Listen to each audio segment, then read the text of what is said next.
1976 óta először zárt veretlenül egy naptári évet a magyar labdarúgó-válogatott, amely 2023-ban 10 mérkőzéséből 6-ot megnyert, 4-en döntetlent ért el, és már 12 mérkőzés óta veretlen. A folyamatos fejlődés tavaly odáig vezetett, hogy pótselejtező nélkül csoportgyőztesként sikerült kijutni az Európa-bajnokságra. Az olasz sikerkovács nagy büszkesége, hogy a magyar állampolgárságot is megkapta, így büszkén elmondhatja, hogy ő lett az év legjobb immár magyar futballedzője az NB1.hu Magyar Aranylabda-szavazásán.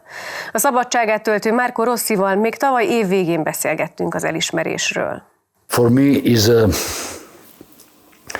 a big pride to be Hungarian, also half Hungarian and half Italian, because this is something that was given to me as an exception. Of course, not because I'm I'm speaking well in Hungarian, of course, is because of our success in football, we can say, in the last period, that in overall was something that started on being better. But if we are talking absolutely about achievement, like I mentioned several times in the past, in Hungary there are coaches in many disciplines who achieved world titles. This is something. Hungary is a country, small country, but with a lot of excellence in sport above all, in many Olympic sports. So I'm proud to be between the most successful and respected coaches in Hungary, of course. Dominic is our star, even if he's not acting as a star in the team. I mean, he is absolutely putting himself on the same level of the others, and this is very important for them and for the others.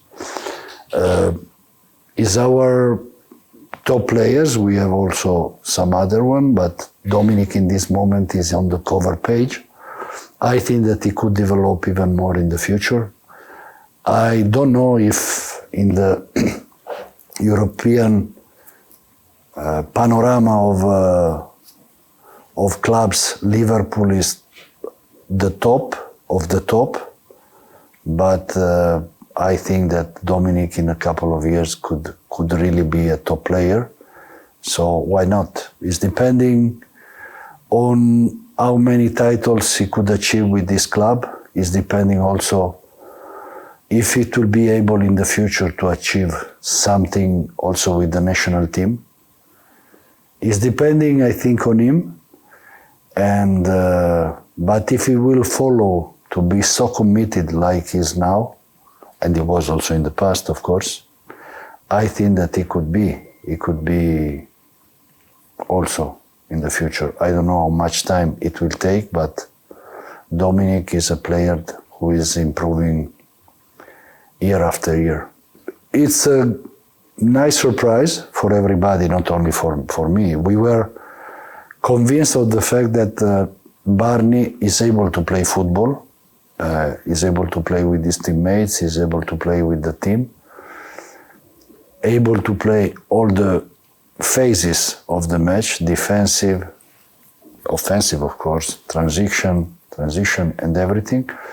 But of course, the step who he made coming to Fradi was huge from Pax, and maybe some question mark could be alive, but yeah, he was able to do really well.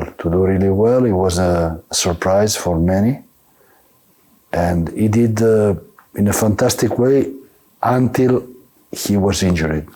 If he will recover the same shape, the same form before, it will be a very good help for his team, Fradi, and also for the national team. Yeah, we will decide between them. Of course, we are happy with Danish.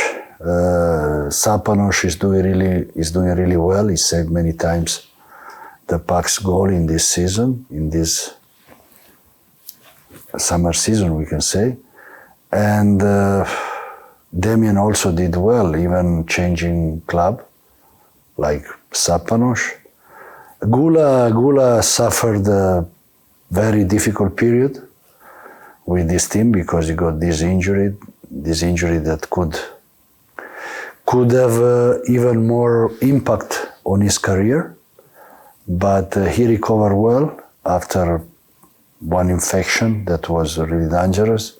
He recovered well. Unfortunately, he's not playing regularly in his club because they are counting on Blasvik in this moment. But you never know in football. I'm confident that Pete could come back, could come to the goal, and in the future could be also in 6 months. It's depending. But of course, in this moment, our first goalkeeper is Dibus. He did really well with us. He did really well with Fradi. So he's absolutely on fire, we can say.